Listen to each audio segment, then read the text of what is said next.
Good morning and welcome to Fort Seller Elementary School. This is your principal, Mr. Lin, and I hope that you had a wonderful weekend. Today is Monday, May 16th, 2022, and we are back to a day one.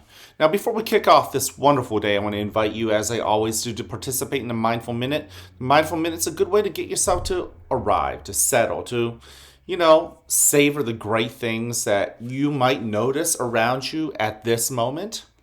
So, let's just go ahead and get started with that. Let's use our eyes for a moment and just find something that catches your eyes and study it.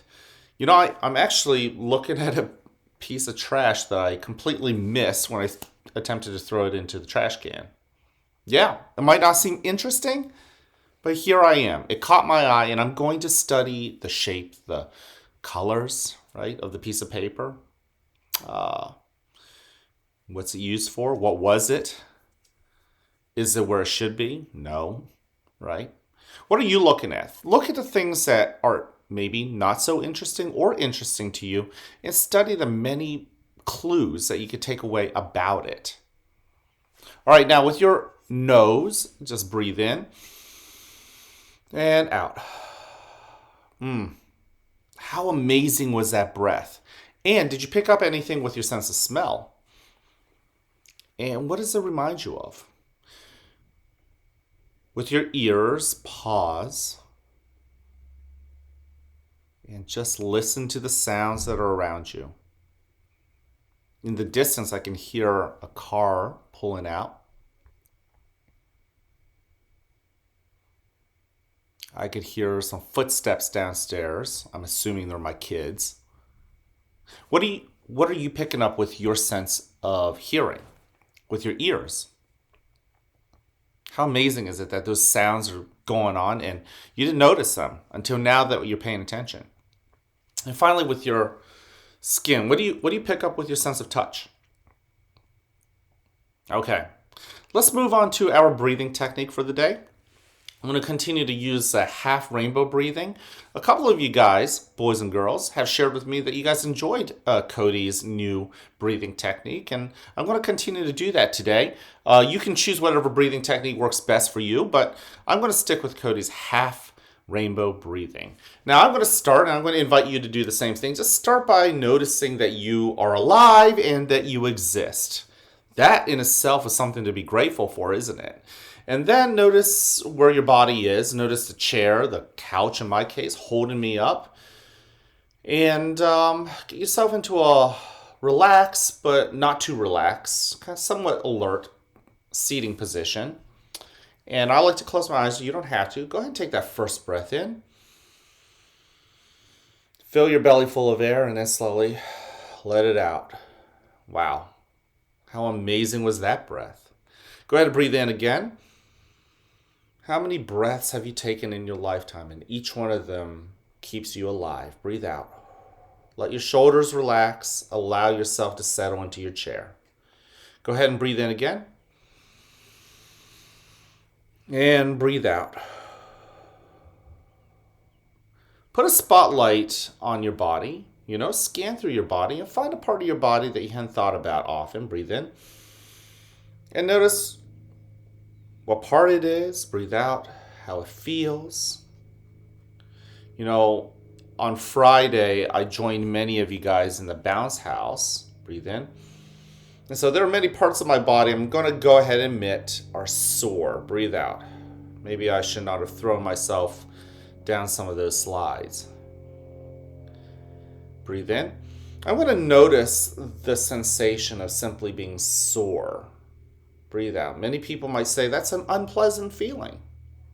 I just want to notice the sensations that soreness creates in my body. Breathe in.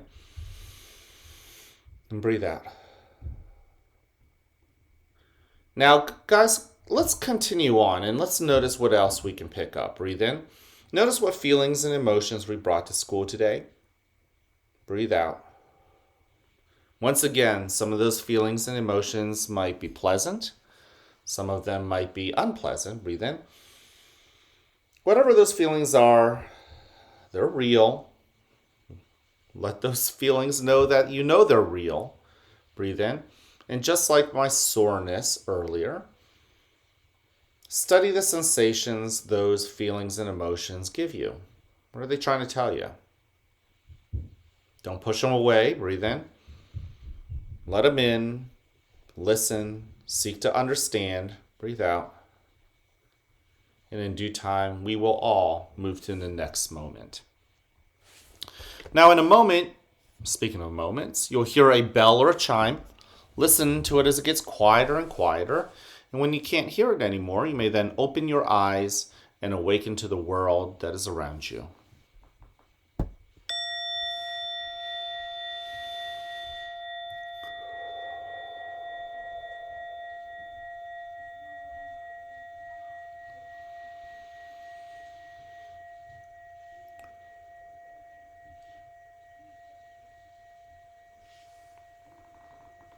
Welcome to a new day right here at the fort, where you are loved, where you are cared for, and where we want you to succeed.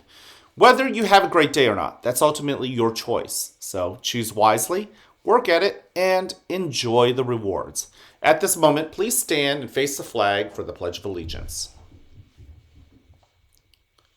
I pledge allegiance to the flag of the United States of America and to the republic for which it stands, one nation, under God, indivisible, with liberty and justice for all.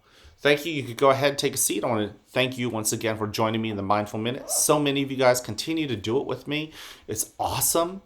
And it means a lot to me. Speaking of being grateful, I'm grateful for you. And even if you didn't join me in the Mindful Minute today, I invite you. It's an open invitation to join me in the future. But I want to thank all of you guys for being respectful and letting your friends who do want to join me have a chance to do so. Now, guys, we have 3 expectations here at the school. Number 1, show that you're respectful to yourself as well as to others. And guys, with that respect, I just talked about it. Some of you guys allowed your friends to, practice a mindful minute. That was very respectful. Thank you. That respect needs to continue, and I hope that you guys will do that, offering your eyes and your ears to your teachers and to your friends when it's their turn to talk. And boys and girls, when it's your turn to talk, you deserve to have that respect, that attention from me or from your teachers or even from your classmates. You deserve that same respect that you're giving out to others. Right? It's not just a one-way street, it's a two-way street. Also show that you're responsible. Keep your word, right? If you say you're going to do something, try to make sure to do it. I know sometimes we forget, but we really ought to work to try to, follow up with what we promise that we'll do. But responsibility also means being responsible with our hands and our feet, right? The words that come out of our mouth, how we think. If we think we could do bad things or undesirable things or things that are poor choices, even if we think we could get away with them, then we might just do that. And the ultimate test is like in the cafeteria when there aren't a lot of grown-ups watching you, or even on the bus. There's been kind of an uptick, but things have gotten a little bit better thanks to you boys and girls on the bus. Many of you guys know that you could get away by putting your hands on each other. Many of you guys know you can get away by using words that we shouldn't be using. But many of you guys, and I want to give you guys credit, many of you guys are making the decision to do the right thing, even when nobody else is looking. That's what we call integrity. And I hope that you whisper that word to yourself, integrity. If you practice integrity, you're showing responsibility for yourself. And last but not least, show that you're ready to learn, ready to be here. Ready to enjoy school. Yeah, enjoy school. Ready to tackle those challenges, including hard concepts that you might be learning in reading or math. Don't give up, guys. Keep on swimming. Practice that perseverance. You ready to ride the bus? Practice it. You ready to eat lunch in the cafeteria or even breakfast when you're there? Practice it. Okay? Being ready takes practice and it takes time, and sometimes we have to be patient with others as they try to make and learn to make good decisions. You have to be patient with yourself. And that leads us to our character trait of the month, which is patience. Sometimes we've got to wait. What we want to see might not happen overnight. It's hard for teachers, trust me. When they're teaching you a lesson, sometimes we have to practice patience. You might not get it on the first shot. That's okay. As long as you're trying, as long as you're practicing that readiness and that perseverance, we can show that patience, and we really ought to. Okay? Now, last but not least, I want you to hear this from me, and you hear it every day. I love you just the way you are. Boys and girls, look at me. I love you just the way you are. And I hope that you go around and you tell your teachers and you tell your friends that you like them just the way they are. Thank them for being a part of your life. Try to be a hero in their life, and hopefully they'll be heroes in your life, and we'll all make decisions, and we'll make our school an even better school every single day. All right? So I can't wait to see you guys around. Have an incredible Monday.